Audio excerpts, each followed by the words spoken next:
My house is in shambles and it's 112 degrees outside and my entire set is covered in crap I didn't put there. But everything's fine. Here's a word from our sponsors. What's up, guys? It's Lisa Foyles. If you actually care about what's going on your skin, you should check out necocare.com. Their clean, gentle, super effective formulas help keep your skin healthy, hydrated, and glowing without all the junk. So whether you're looking to heal some irritation or some dryness or just want a better daily routine, NecoCare's got you covered. Click the link in the description. Do it.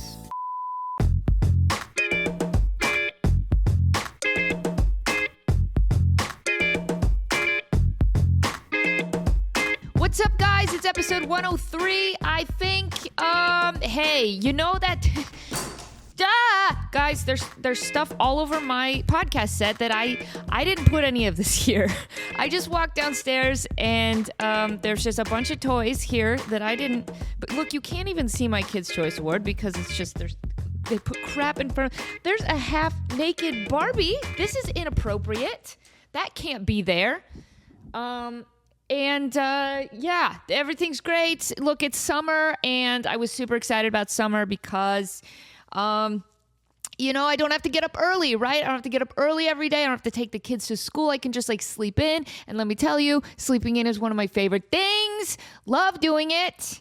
But then every day of my life has been an endless circus, and I don't have time to do my podcast. I don't have time to do anything except just follow the kids around and try to clean up the mess that they just made, that I told them to clean up 25 times and they won't do it. So then I have to follow them around over here and then clean that up and follow them over here and clean that up. And then by the time that I followed them around to all the places, they've started over again. It is an endless cycle that I cannot keep up with. And summer is the worst. It's too hot to go outside. But good news, guys, it is halfway to Halloween. Today is the midpoint to Halloween. I have no idea if that's true. That's probably not true. Yeah, but you listening, you're probably like, yeah, that sounds right. It sounds right. I have no idea, but I'm just going to say it is. It's halfway to Halloween. Happy Summerween. We're doing it, and let me tell you, I got really annoyed the other day because, first of all, I wasn't annoyed at the beginning because I was in Dana Point, California. And here's the thing. I used to hate the beach, but then I realized how to do the beach, right? You got to make sure you got shade. You got to make sure you got a cooler full of incognito drinks, because you're not supposed to consume beverages, adult beverages on the beach. They don't like that. So you can't sit too close to the lifeguard tower because you don't want them narking on you. So you gotta position yourself right equidistant between the two lifeguard towers with your incognito cooler and your umbrella for shade and your tunes. You gotta have tunes. And just 8 bottles of sunscreen, and then you just plant, There was no going in the water for me. That I just planted. I planted like a monument. I'm like, kids, you can come by and worship me if you want, but I am not moving. I am stone. I am made of stone. Do not ask me for things. Do not tell me to go in the water. It's not going to happen. But I got to observe beach culture from my little shady spot. I got to see people surfing out in the water and me being like, they're all going to die. Every single one of them. They're all going to get eaten by a shark, or they're going to try to do that thing where they're like, oh, here comes the wave, and then get up on their board, and then they're going to fall off the board and they're going to hit their head on their surfboard and they're going to get a concussion and fall to the bottom of the ocean and then get eaten by a shark. These are all things that are going to happen in front of me, and I can't stop them. So I'm just going to sit, I'm just going to plant, and I'm going to be the monument that watches them. I'm just going to watch it all happen and then be like, I told you so. I told you. It's so funny because the surfers, right? This is what the surfers do. They get there and they have their full body wetsuits on, and they got their surfboards, and they're so golden brown, and they're all blonde and beautiful and thin, and they're y'all, yas, let's go surfing, yas, bro. And then they go out, and then they all just float there for a while. There's 50 of them. And they're just bobbing and they're just like talking. And then every once in a while, a wave will come, but then only like one dude takes it, right? I was convinced after watching the surfers for a long time, I was convinced that I could, if I was not so pasty white, I could pass off as a, was that when I could pass off? No, that's not the term. I could pass as a surfer, pass myself off as a surfer. For some reason, that doesn't sound right. I could be a believable surfer. I think most of the day, I think I could do this. Here's what I would do. I would show up with everybody else. I would put my wetsuit on and be like, yeah, let's go. And then they'd all be paddling out there, and I'd also like paddle out there. Let's go. And then I'd get out there to the little like hangout area, like where all the little like surfer club, and I'd bob there with them. I'd sit on my surfboard, secretly hope I don't get eaten by a shark, and just bob there and be like, yaw, chaw, these are dope waves, brah. And I think a wave could come and I'd be like, oh, do I want, no, I'm gonna let Kyle take this. You take that one, Kyle. Yeah, you take that one. And then another wave would come and I'll be like, yeah, here we go. No, I'm going to let Sarah take that. Sarah, you go. And I think I could just do that for hours. And I think these people would think that I'm also a surfer, but I don't ever actually surf or catch any of the waves. I don't want to catch them. I don't want to. I want them to go away from me as far as possible. But I think that if I could just bob out there and every time a wave came, I'd just be like, yeah, no, it's not really like my style. Like I like them a little bigger. That's what she said. And so I'm going to let Kyle take this one again. You go, Kyle. And then just never actually surf. And then at the end, I would just be like, man, what a great day. That was amazing. And then we'd all just paddle back to shore. And that'd be the end of it. And I'm a surfer. No one could tell me otherwise, right?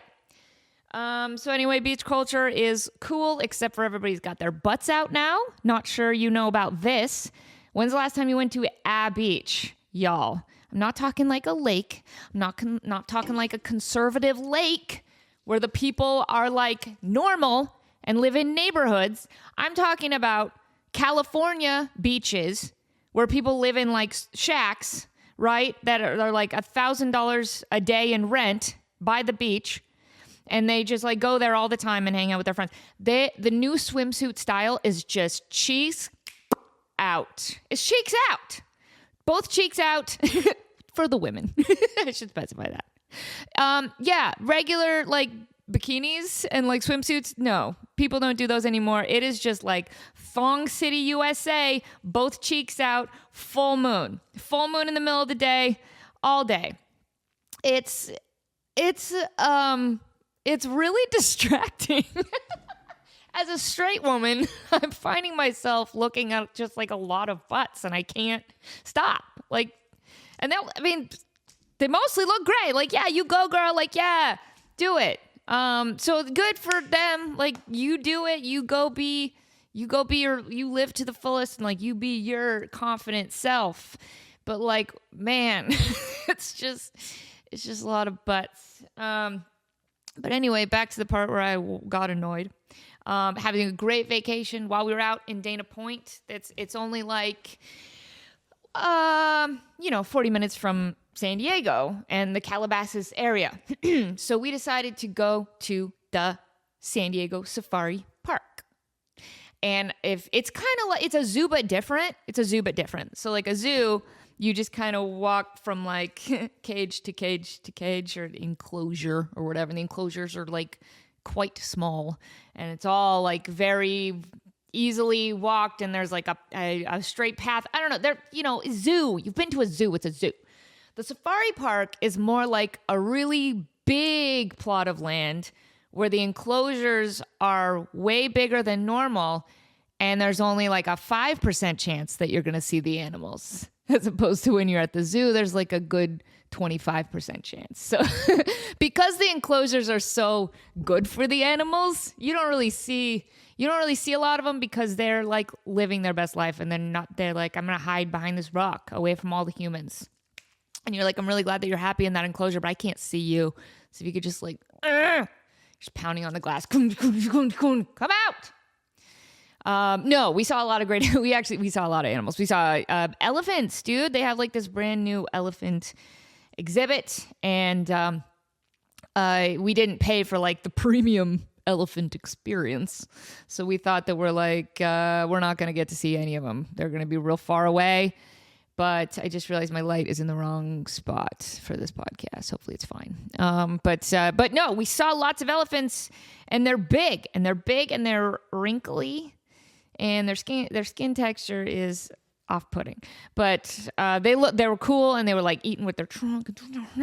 So we were having a great day at the safari park. We're looking at like condors and vultures and ibises. I think that's a bird. And like I said, elephants and okapis. You know what an okapi is? It just looks like it was put together with spare parts. It's like got it's the butt of a zebra and the front legs of a horse and the head of an antelope.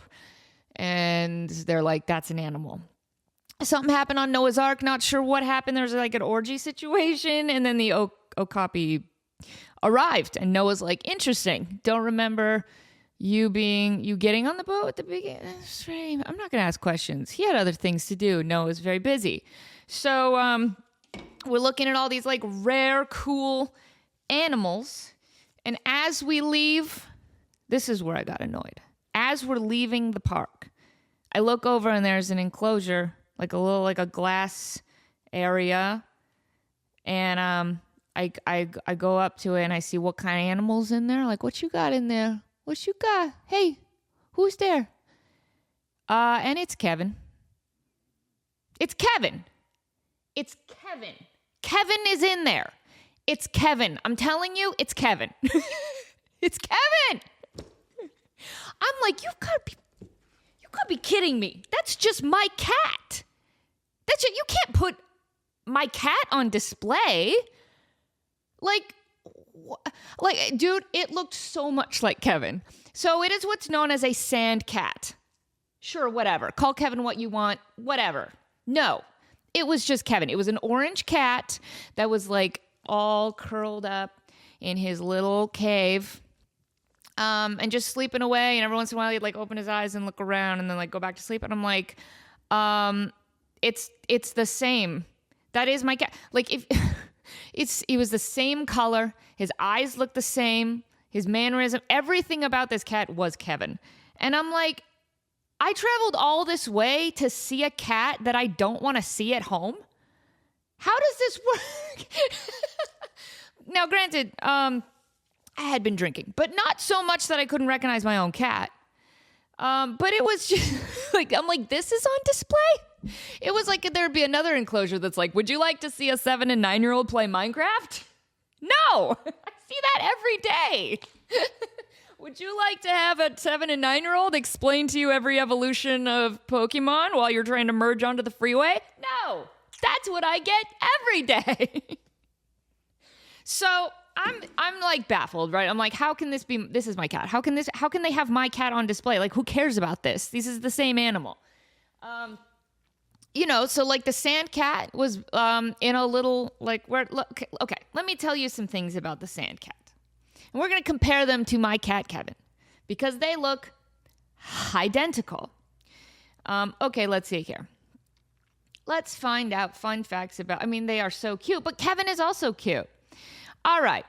The sand cat lives in deserts of North Africa and the Middle East. My Kevin lives in a desert as well. The desert valley of Las Vegas, Nevada. Sand cat, about 3 to 7 pounds. Okay, so Kevin was 3 to 7 pounds when he was about 2 years old. He's somewhere around... He's probably like 17 pounds right now.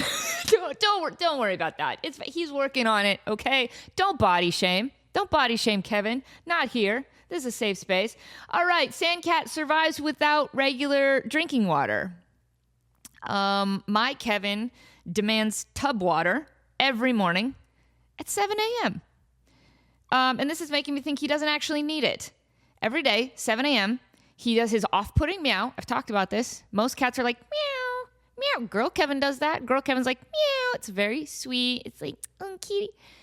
And Kevin croaks. He goes, meow, meow, meow, meow. He croaks, dude.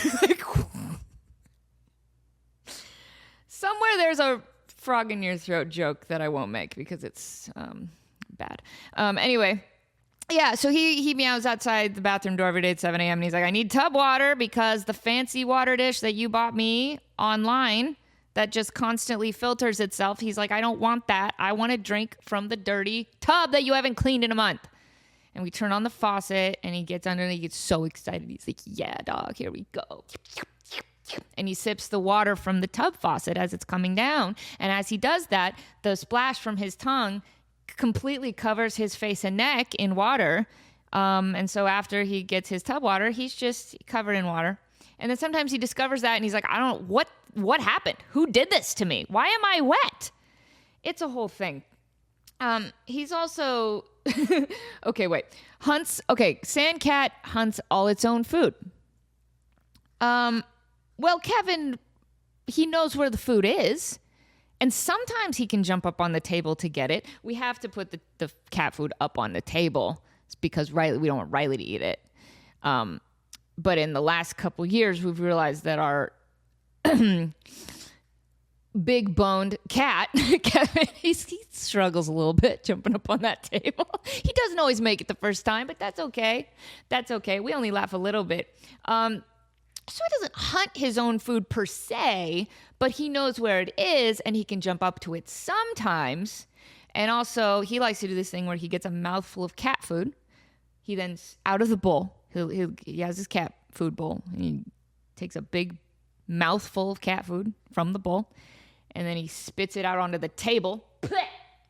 And then he eats it off the table. And that's how Kevin eats.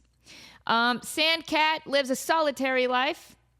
Kevin lives under my bed most of the time and just vomits up there. He lives in his own vomit den under my bed. So these are basically the same cat. They can both purr. Look at that. Domestic cats and sand cats can both purr. They have same basic body language, excellent night vision, retractable claws, and they're ambush hunters. Guys, the other day Kevin was hunting a hair tie, and I have video of it right here. I'm so sorry, audio listeners, but you're missing an incredible, just the skill. Look at this athleticism. Look at how he just throws that weight around. He's just, yeah. Incredible. Amazing. So I went to the zoo and saw a cat that I didn't want to see in the first place. Very upsetting. Yeah, so Kevin's a sand cat, and it was a great vacation. It was really nice to get away, and like I said, I'm really happy that I found a way to enjoy the beach because I've really hated the beach my whole life. Like I really, really don't like it. I don't like sand. I'm just Anakin Skywalker. I don't like sand. And whatever's going on in the waves out in the ocean, that's none of my business. If any kind of sea creature wants to eat you while you're in the water, that's their prerogative. You're in their house. There are no great white sharks knocking on my door, coming in, trying to eat me here in my own house. Land shark. Anyway, you guys, we are on View Watch right now. I don't know when this video is going to come out, but if we're still on View Watch, then you need to go to my Instagram right now and play my latest Instagram reel about the superhero short film that I filmed a couple years ago that I just posted a clip of. So here's what happened. A couple years ago, there's a production company in town called Ismahawk, and they have done all of the live action death battles for Death Battle. So that's how you know them. They're incredible. They have this stunt team in town here that they work with. They're so good at what they do, and they're so like low budget and like passion projects oriented, right? Like they really all have this passion for filmmaking. It's insane. And the way they can stretch a dollar, they're such a great production company. And they contacted me a couple years ago and said, hey, we got this thing called the 48-Hour Film Festival that we're entering. And once we get our topic, like they get a genre. Yeah. They're given a genre of film. And once they get their genre, they have 48 hours to produce a short film. And then it's like a contest. And so they're like, can we just have you on standby? And I'm like, heck yeah, let's do it. Let's make a film in 48 hours. Let's do it. And we did.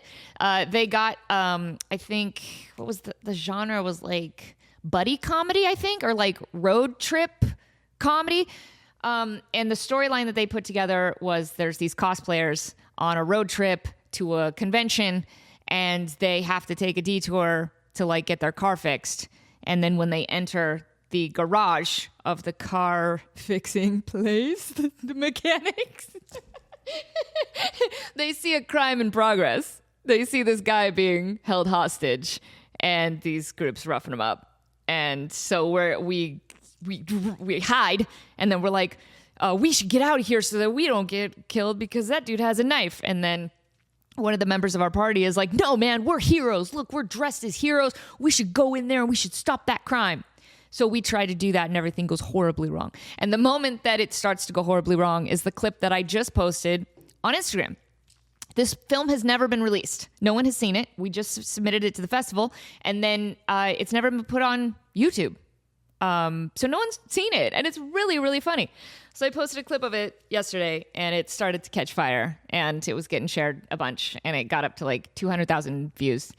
And then there was a comment by the director of the production company that said, if this gets up to 1 million views, I will release the short, and I will start writing the feature film version of this sketch. And I'm like, challenge accepted. So I told all my fans about it, and now it is up to, gosh, I just love to call his bluff on this. I really hope it gets there. It is up to 686,000 views. So we're really close, guys. Like, we can get there. We can get there. Just get it up to 1 million. Go watch it. Go repost it. And I would love it to hit 1 million so that I can go back to Danny and be like, what now, bitch? You know, get to writing. Because it was such a fun shoot, and everybody worked together really well. It is hard enough to make a film, a short film, a sketch film, anything, let alone do it in 48 hours. And that includes coming up with the idea, writing it, getting everybody hair and makeup ready, shooting it, editing it, exporting it, submitting it. And they went above and beyond, and they got like this artwork done for it, and it just all came together really well. And that is, that's what filmmaking is all about. It's what it should be about. I'm so cranky about AI art. You know this about me. I'm so mad. Just the other day, my friend Gavin from Miracle of Sound posted that like something like over 200 of his songs he just found out are being put into a database to train AI music so that non-talented people can go make their own music with just the click of a button using his hard work. And it absolutely infuriates me. And I understand the argument of like, yeah, but what about that kid in Massachusetts who doesn't have the ability to like make music, but he's got an idea and he just really wants the help of AI to like help his idea come to life. That's great. That kid can do it the real way. That kid can go get a $20 guitar at his local pawn shop and learn how to play it, and then play a demo into a tape recorder, also from the pawn shop, and then go show a buddy, put it on, get another musician involved. And then I promise you, by the end of that creative process, his song is going to be 10 times better than his original idea that he wanted to feed into AI. Because he will have gone on a journey, and he will have created it, and he would have had new ideas that pop up while he's learning chords, and he would have learned a new chord progression. Even if it's 3 chords, it would have been like, oh, that's a great chorus for a song. It's fun to make things. Stop trying to cut out that process. Stop doing it. Just learn how. You can learn how to play guitar in a month, I promise you. Do it. Creating is the fun part. Writing is the fun part. Don't cut that out. I know you guys are probably like, it's all you hear about is AI stuff, but I'm so fighting the good fight of just don't make AI art. But like band flyers, don't make an AI band flyer. If you can't take the time to throw together a little, draw it on a piece of paper. Dude, draw it on a napkin. I'll love it more. Take a Sharpie and take a paper towel and write, hey, gotta start with the greeting. Hey, I'm playing this bar tomorrow night at 7. Bring your friends. $20 at the door. And I hope that paper towel has some kind of like coffee stain on it. That will get my attention more than your stupid AI flyer. If you can't take the time to make a flyer for your performance, why should I take the time to put makeup on, get in my car, drive all the way down there, pay $20 at the door, and go see your band? Why? Why would I take the time to do that if you can't take the time to promote your own project? I just get really passionate about this. Rage against the machine, guys. Rage against it. Make it. You can do it. I believe in you, and you'll have more fun doing it yourself. Have I ranted and raved enough? Ranted or raved enough? It's really funny just glancing down and seeing this like half-naked Barbie on my floor. Yeah. Oh, by the way, this trophy, I did win this. This armless trophy. My friend Nikki hosted a conspiracy theory party. And let me tell you, that shit was off the hook. It was so much fun. Now, some of you may be asking, what is a vortex? Why have I never heard of this? But maybe Chris and OJ spent a little too much time together. We all participated, like we all did our thing, we did our homework, we all created slideshow presentations of our favorite conspiracy theory. And we all wore tinfoil hats. And she like made it all dark and spooky in her house. And we all did our slideshow and talked about our conspiracy and took questions. And it was so much fun. And I won not because I had the best presentation, but because they've been meaning to give me this trophy for a while. They got this trophy somewhere. I don't know if it's Goodwill or something. It doesn't have it. It's like, it's half broken. It doesn't have any words on it. But they kept talking about how they had it. And that's one of my gigs. They were going to like present it to me like on stage. And they're like, we just could never find the time. So we're just going to give it to you now. So yeah, so I like to say that I won the conspiracy theory party, but I didn't. We were all winners. Anyway, thank you guys so much. I'm doing my best putting these episodes out. But let me tell you, I have kids here all day, every day. It's tough, dude. Summer is tough. Kids need attention. I got jobs I got to do. I'm trying my best to like keep all these plates spinning and still make content and keep everybody happy. And it's a lot, but I appreciate you guys' patience. Love you so much. And go watch that video and go repost it. Bye.